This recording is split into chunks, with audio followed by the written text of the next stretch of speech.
Hello बच्चों, let's see this question. The question says read the following extracts and answer the questions that follow in one or two lines each. Question में से बोला जा रहा है कि नीचे दिए गए एक्सट्रैक्ट को पढ़ें और उसके क्वेश्चन को आंसर करें एक या दो लाइन में. Extract is he was no longer afraid. He just felt a bit dizzy. Then he flapped his wings once and he soared upwards.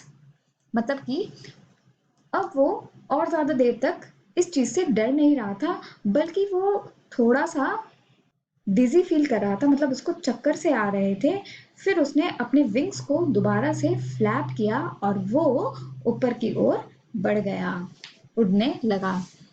Here the key concept is the brave young seagull. अब seagull जो है बहुत brave हो चुका था. Let's read all the questions first. Number 1, who is he in this extract? Number 2, what was he no longer afraid of? Number 3, why did he feel dizzy? Number 4, why did he soar upwards? Question number 1 says he इस extract में किसके लिए use किया गया है?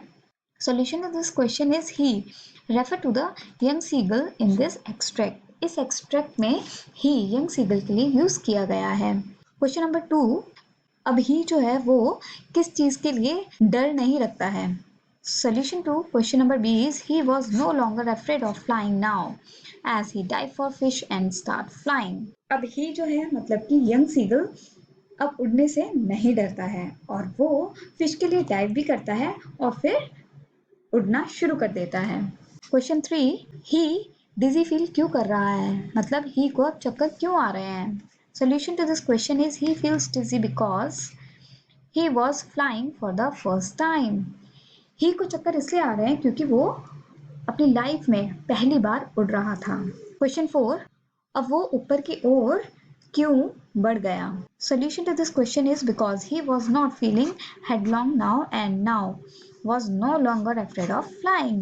क्योंकि अब उसको एकदम से चक्कर से नहीं आ रहे थे और उसको ऐसा नहीं लग रहा था कि वो सर के बल गिर जाएगा, बल्कि अब वो उड़ने से नहीं डर रहा था. I hope you understood it well. Best of luck.